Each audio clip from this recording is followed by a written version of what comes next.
कभी कभार कभी कभार।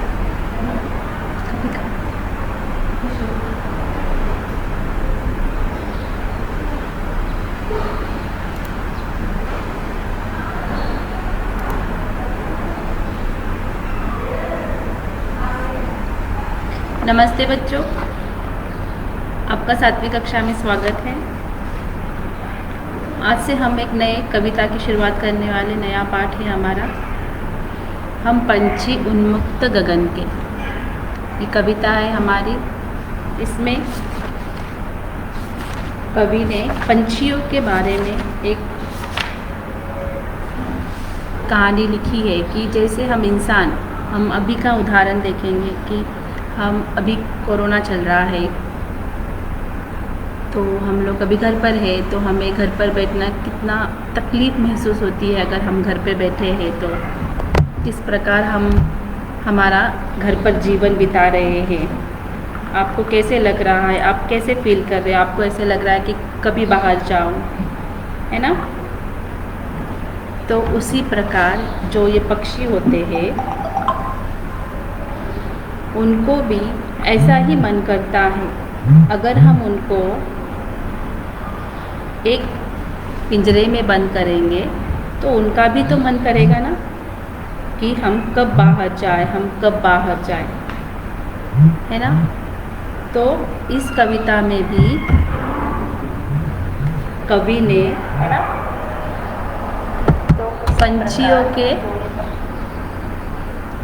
पंछियों के बारे में एक अच्छी कविता लिखी है कि पिंजरे में बंद पक्षी के माध्यम से हमें कवि ने गुलामी की पीड़ा का वर्णन किया है।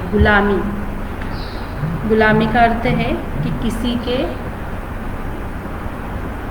हम गुलाम हैं, कोई हमें ऊपर से कंट्रोल कर रहा है कि आप ये करो, आप वो करो, तो हम गुलाम बनते। जिससे हमारा भारत देश भी गुलामी के इसमें था। जब अंग्रेज़ हमारे देश में राज करते थे, हम अंग्रेज़ के गुलाम थे। तो पक्षी के माध्यम से गुलामी की पीड़ा का उन्होंने इस कविता में वर्णन किया है। इस कविता में उन्होंने बताया है कि पक्षी को भी स्वतंत्रता उतनी ही प्रिय होती है जितनी हम मनुष्य को। स्वतंत्रता यानी फ्रीडम हमें उतनी ही प्रिय होती है जितनी मनुष्य को होती है।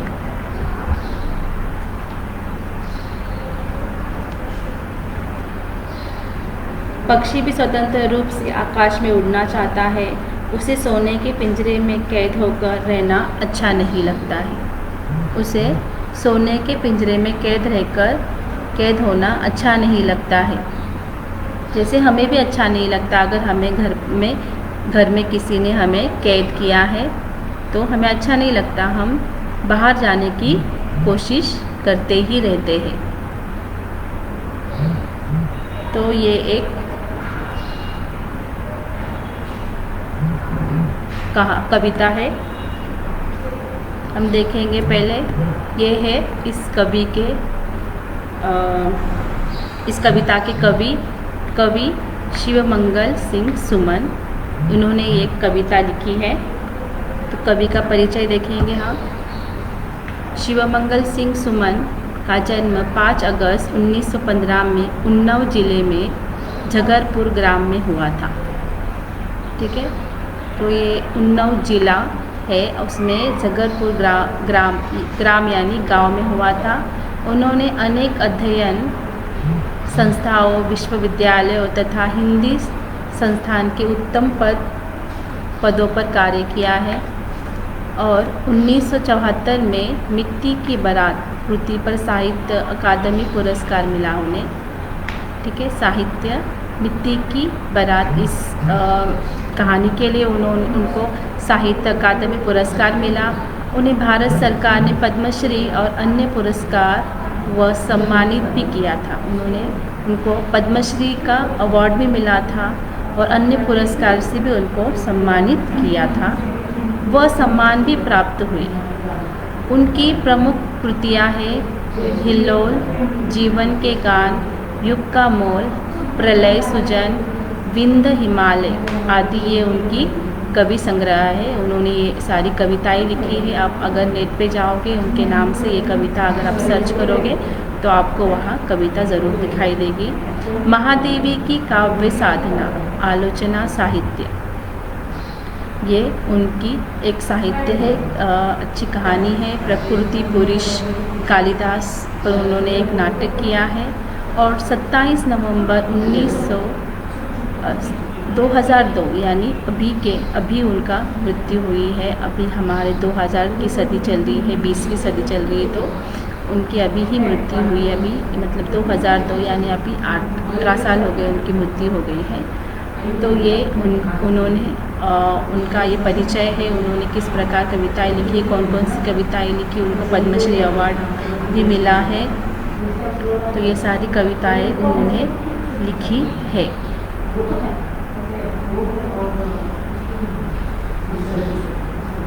तो अब हम कविता का परिचय देखेंगे। मैंने आपको शुरुआत में ही कहा कि प्रस्तुत कविता में कवि ने पिंजरे में बंद पक्षी के माध्यम से गुलामी की पीड़ा का वर्णन किया है। गुलामी की पीड़ा यानी किसी के गुलाम बनकर कितनी तकलीफ़ होती है, इसका उन्होंने यहाँ वर्णन दिया है कि अगर हम पक्षी को अपने पास बंद रखेंगे तो वो हमारे क्या बन जाते हैं, गुलाम बन जाते हैं, है ना। तो हमें कितनी तकलीफ़ होती है, उनका यहाँ पीड़ा यानी तकलीफ़ होती है, उन्होंने यहाँ वर्णन दिया है। इस कविता में उन्होंने बताया है कि पक्षी को भी स्वतंत्रता उतनी ही प्रिय होती है जितनी मनुष्य। हमें स्वतंत्रता बहुत पसंद आती है। हमें अगर मम्मी पापा डांटेंगे तो अच्छा नहीं लगता। मम्मी पापा हमें बार बार बोल रहे हैं कि बाहर मत जाओ, यहाँ मत जाओ, वहाँ मत जाओ, तो उनकी बातें सुन के हमें गुस्सा आना शुरू होता है।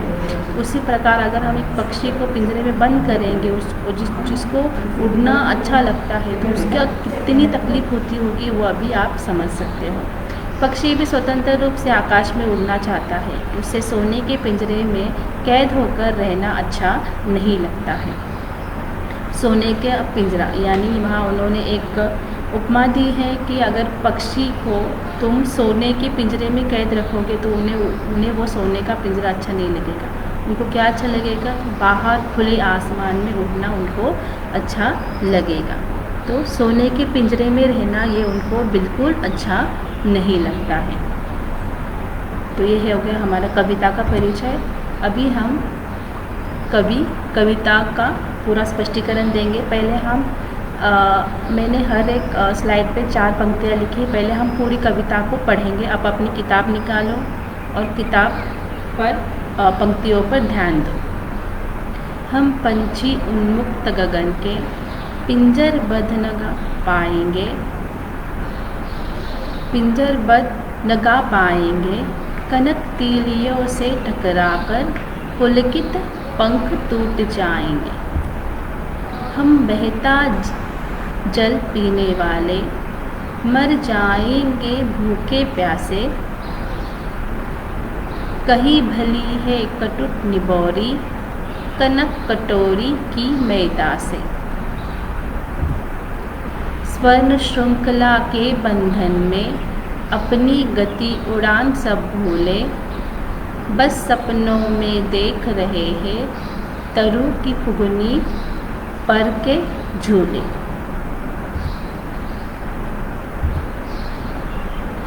ऐसे थे अरमान के उड़ते नीले गगन की सीमा पाने, लाल किरण सी चोंच खोल चुगते तारक अनार के दाने। होती सीमाहीन क्षितिज से इन पंखों की होड़ा होड़ी, या तो क्षितिज मिलन बन जाता या तनसी सांसों की डोरी। नीड न हो चाहे टहनी का, आश्रय छीन भिन्न कर डालो, लेकिन पंख दिए हैं तो आकुल उड़ान में विघ्न डालो। कवि शिवमंगल सुमन सिंह, ये हमारी कविता है। अब हम एक एक पंक्तियों को स्पष्ट करेंगे। पहले हम देखेंगे कि कठिन शब्द इसमें आए हैं। पहले कठिन शब्द का आपको मैं अर्थ बताती हूँ। इसमें उन्मुक्त एक कठिन शब्द आया, उसका अर्थ है खुला। गगन यानी आकाश। पिंजर बंद यानी पिंजरे में बंधे हुए। कनक तीलियों सोने की सलाखें। और पुलकित यानी खुशी से फड़कते। देखो यहाँ क्या दिया है, हम पंछी उन्मुक्त गगन के। हम पंछी है, उन्मुक्त यानी खुले, गगन यानी आकाश। तो हम पंछी खुले आसमान के या खुले आकाश के हैं। पिंजर बंद यानी पिंजरे में बंधे हुए न गा पाएंगे, यानी हम पिंजरे में बंधे हुए होंगे तो हम कभी नहीं गा पाएंगे, इसका अर्थ है। हम पंछी खुले आकाश के हैं, अगर हमें किसी ने पिंजरे में बंद किया तो हम गा नहीं पाएंगे। कनक तीलियों का अर्थ है सोने की सलाखें। सोने की सलाखें, अगर हमें किसी ने पिंजरे में बंद किया है और वो सोने का पिंजरा हो तो पुलकित पंख टूट जाएंगे। खुशी से फड़कते हुए हमारे जो पंख है वो क्या हो जाएंगे, टूट जाएंगे। जैसे हम यहाँ व्याख्या भी देख सकते हैं। पक्षी कहते हैं कि हम तो खुले आसमान में स्वतंत्र होकर उड़ते हैं, हम पिंजरे में कैद होकर नहीं गा पाएंगे, चाहे वह पिंजरा सोने का ही क्यों न हो। जब हम पिंजरे में उड़ने का प्रयास करेंगे तो पिंजरे की तीलियाँ यानी सलाखें जो होती है ना, उसे टकराकर हमारे पंख टूट जाएंगे। अगर हम पिंजरे में ही उड़ने का प्रयास करेंगे तो हमारे जो पंख है वो पंख हमारे वो जो पिंजरे की सलाखों को छूकर वो क्या हो जाएंगे, पंख हमारे टूट जाएंगे। तो हमें आकाश में उड़ना है, खुले आसमान में उड़ना है, हमें पिंजरे में बंद मत कीजिए। इस 4 पंक्तियों का यह अर्थ होता है। हम व्याख्या दोबारा पढ़ेंगे। पक्षी कहते हैं कि हम तो खुले आसमान में स्वतंत्र होकर उड़ते हैं, हम पिंजरे में कैद होकर नहीं गा पाएंगे। पक्षी क्या नहीं कर पाएंगे, पिंजरे में कैद होकर गा नहीं पाएंगे, चाहे वह पिंजरा सोने का ही क्यों न हो। और जब हम पिंजरे में उड़ने का प्रयास करेंगे, प्रयास यानी कोशिश करेंगे, तो पिंजरे की तीलियों से टकराकर हमारे पंख क्या हो जाएंगे, टूट जाएंगे। तो हमें आप पिंजरे में बंद मत कीजिए। तो ये 4 पंक्तियों का ये अर्थ है। आप अपनी नोटबुक में ये 4 पंक्तियों का अर्थ लिख सकते हो या उसके शब्दार्थ भी आप लिख सकते हो। हम अभी अगले 4 पंक्तियों की ओर बढ़ेंगे। दूसरे 4 पंक्तियाँ, हम बहता जल पीने वाले जाएंगे भूखे प्यासे। कही भली है कटुट निबोरी, कनक कटोरी की मैदा से। पहले हम शब्दार्थ देखेंगे। कटुक यानी कड़वी, और निबोरी यानी नीम का फल। अपने नीम का पेड़ देखा होगा, उसमें से एक पीला कलर का एक ऐसे छोटा सा उसका फल निकलता है, निबोरी। उसे क्या कहते हैं, निबोरी। जैसे हर एक फल को नाम होता है उसी प्रकार नीम के फल को भी नाम है, निबोरी कहते हैं उसको। और कनक यानी सोना। पहले 4 पंक्तियों में भी कनक शब्द आया है, कनक तीलियों से यानी सोने की सलाखों से। तो कनक का अर्थ है सोना। तो यहाँ पक्षी क्या कहते हैं कि हम नदियों, झीलों आदि का जल पीते हैं। बहता जल, जहाँ पानी बहता है वो हम जल पीते हैं। हमें अगर आप अपने कटोरी में या अपने गिलास में अगर पानी दोगे तो ये हमें पिया नहीं जाएगा। हम पिंजरे में बंद करके सोने की कटोरी में मैदे से बने हुए पकवान भी मिले तो भी हम नहीं खाएंगे और भूखे प्यासे मर जाएंगे। ये कहते हैं कि हम बहता जल पीने वाले हैं, हम भूखे प्यासे मर जाएंगे अगर आप लोगों ने हमें सोने की कनक कटोरी की मैदा से, यानी सोने की कटोरी में भी आपने अगर हमें पानी और मैदे से बने हुए खाद्य अगर आपने दिए तो हम उनको नहीं खाएंगे, हम भूखे प्यासे मर जाएंगे। और वो जो अगर हमने वो खा लिया, ठीक है, तो जबकि आज़ाद रहते हुए नीम की कड़वी निबोरी खाना हमें पसंद है। वो कहते हैं कि आप हमें कितना भी अच्छा खाना दो, पानी दो, स्वच्छ पानी दो, फिर भी हमें वो अच्छा नहीं लगेगा, हम उसे नहीं खाएंगे। भले अगर हमें बाहर खाना अच्छा नहीं मिलता है, फिर भी हम निबोरी खाना हमें पसंद है। बाहर का खाना कितना भी कड़वा, नीम की कड़वी निबोरी यानी वो नीम की बीज हम खाएंगे। क्यों खाएंगे? क्योंकि हम आज़ाद हैं, हम स्वतंत्र थे। हमें पिंजरे में कैद रखकर आप बहुत सारे जो भी खाना अगर दोगे आप हमें, तो हमें पसंद नहीं आएगा। भले हम आज़ाद रहते हुए भी नीम की कड़वी निबोरी खाना पसंद है तो वो हम खाएंगे। तो इस 4 पंक्तियों का ये अर्थ है। से पक्षी कहते हैं कि हम नदियों, झीलों का आदि का जल पीते हैं। हमें पिंजरे में बंद करके सोने की कटोरी में मैदे से बने हुए पकवान भी मिले तो भी हम नहीं खाएंगे और भूखे प्यासे मर जाएंगे। जबकि आज़ाद रहते हुए नीम की कड़वी निबोरी खाना हमें पसंद है। ठीक है, तो ये 4 पंक्तियों का ये अर्थ है। हम आगे बढ़ेंगे। स्वर्ण श्रृंखला के बंधन में अपनी गति उड़ान सब भूले, बस सपनों में देख रहे हैं तरु की फुगनी पर के झूले। पहले हम शब्दों के अर्थ देखेंगे। स्वर्ण श्रृंखला, सोने की कड़िया। बंधन का अर्थ है बंधा हुआ। गति यानी चाल, तीव्रता, उसकी स्पीड। तरु यानी वृक्ष। फुगनी सबसे ऊंची टहनी का भाग, पेड़ के सबसे ऊंची टहनी का भाग।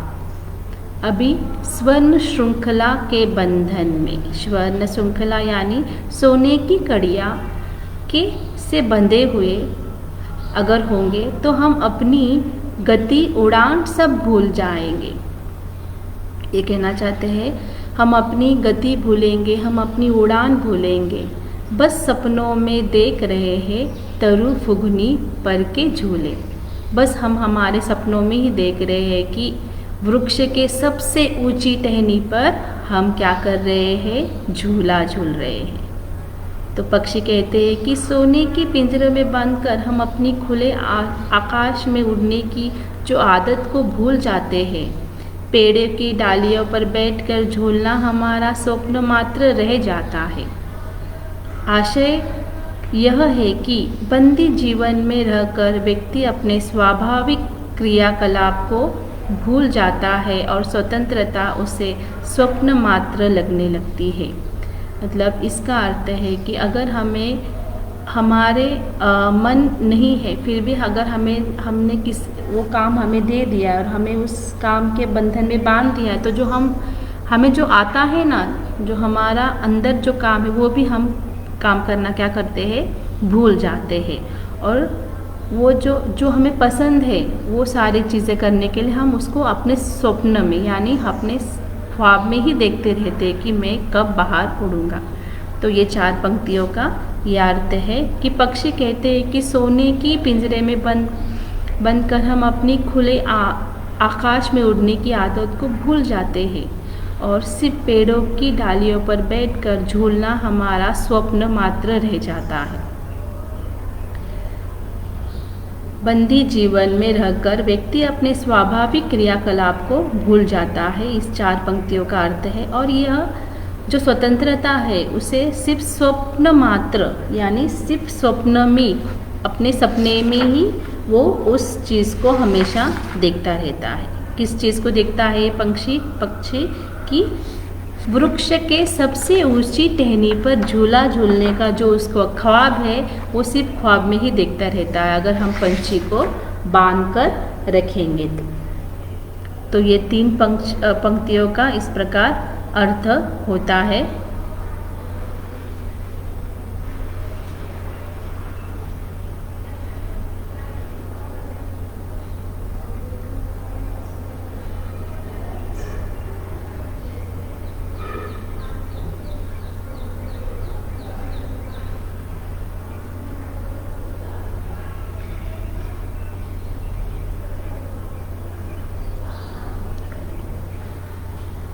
ओके। ऐसे थे अरमान उड़ते नील गगन की सीमा पाने, लाल किरण सी चोंच खोल चुगते तारक अनार के दाने। अरमान इसका अर्थ है इच्छा, सीमा यानी अंतिम छोर, यानी उसका हम इंग्लिश में बॉर्डर भी कह सकते हैं, तारक यानी तारों के समान। ऐसे थे अरमान, पक्षी कहते हैं कि हमारी इच्छा है कि हम आसमान में एक छोर से दूसरे छोर तक स्वतंत्र होकर उड़े और उसके लिए कोई सीमा नहीं है। आकाश आप देखते हो कि आकाश की कोई लिमिट नहीं है, वो अनलिमिटेड है। तो पक्षी को ऐसे ही उड़ना है, यहाँ इस छोर से लेकर उस छोर तक, इस पूरब से लेकर पश्चिम तक, ऐसे ही उनको आकाश में उड़ते रहना है कि उसकी कोई लिमिट नहीं है। ऐसे थे अरमान की उड़ते नील गगन की सीमा पाने, यानी जहाँ तक आकाश है वहाँ तक वो उड़ते ही रहते हैं, उसका कोई लिमिट ना हो। लाल किरण सी चोंच खोल, यानी जो लाल अनार के दाने होते हैं ना, वो उनको खाने हैं और वो चुगते चुगते क्या हो जाएंगे, तारों के अनार के दाने वो खाना चाहते हैं। जैसे पक्षी कहते हैं कि हमारी इच्छा है कि हम आसमान में एक छोर से लेकर दूसरे छोर तक स्वतंत्र होकर उड़े। हम चाहते हैं कि सूर्य की लाल किरणों के समान अपनी चोंच खोलकर तारों के रूपी अनार के लाल दानों को खाएं। पक्षियों की यह इच्छा तभी पूरी हो सकती है जब उन्हें स्वतंत्र होकर उड़ने दिया जाए। पक्षी की जो ये इच्छा है ना कि वो आसमान में सीमा पार से उड़ते ही जाए और फिर सूरज की लाल किरणों के सामने अपनी चोंच खोलकर वो तारों के स्वरूप अनार के दाने खाए। तो ये जो पक्षी की इच्छा है ना, कि कब पूरी हो सकती है, जब उन्हें हम स्वतंत्र होकर उड़ने दें। हम उसको हमें उनको बांधना नहीं चाहिए पिंजरे में, उनको स्वतंत्र रूप से बाहर उड़ने देने के लिए चाहिए कि उसकी ये सीमा इच्छा है कि हमें उड़ते ही जाना है, सूरज की लाल किरणों के समान अपनी चोंच खोलकर अनार के लाल दानों को उनको खाना है। तो इस प्रकार ये 4 पंक्तियों का अर्थ होता है।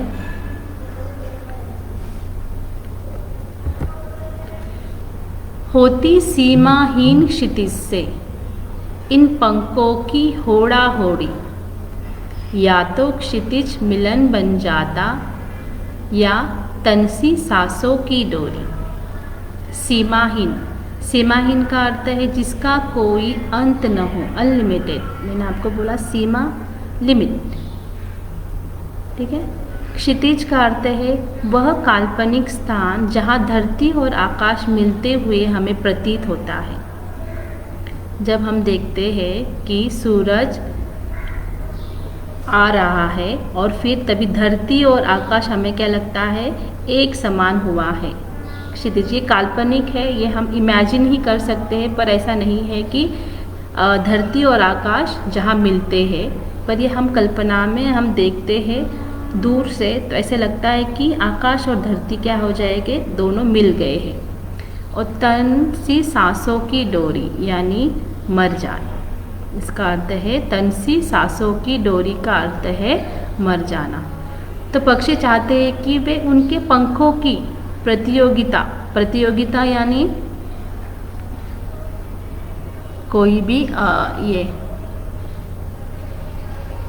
जो हम प्रोग्राम रखते हैं ना, उसमें प्रतियोगिता रेस होती है, रेस कि वो उनके पंखों की प्रतियोगिता से क्षितिज से हो, यानी वो एक पंखों के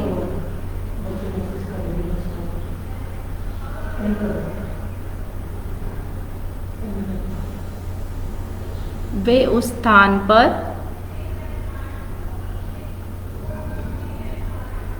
पक्षी चाहते हैं कि वे उनके पंखों की प्रतियोगिता क्षितिज से हो और वे उस स्थान पर पहुंचना चाहते हैं कि जहां धरती और आकाश मिलते हुए प्रतीत हो।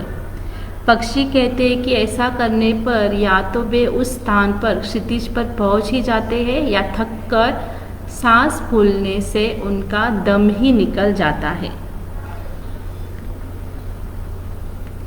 तो ये पक्षी की चाह है कि वो क्षितिज तक क्या लगाए, रेस लगाए और जहाँ धरती और आकाश मिलते हैं वहाँ तक वो आगे बढ़ते रहे और इतना उड़ते रहे कि उनकी थककर सांस फूलने पर भी उनका दम निकल जाते। तनिकी सांसों की डोरी, यानी वो वहाँ मर जाने की भी इच्छा करेंगे। जब अगर वो स्वतंत्र रूप से आकाश में उड़ते रहेंगे तो वहाँ उनको मरना भी अच्छा लगेगा।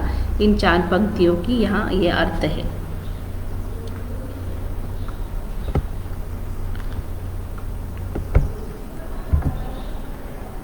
नीर न दो चाहे टहनी का, आश्रय छिन्न न भिन्न कर डालो, लेकिन पंख दिए है तो आकुल उड़ान में विघ्न न डालो।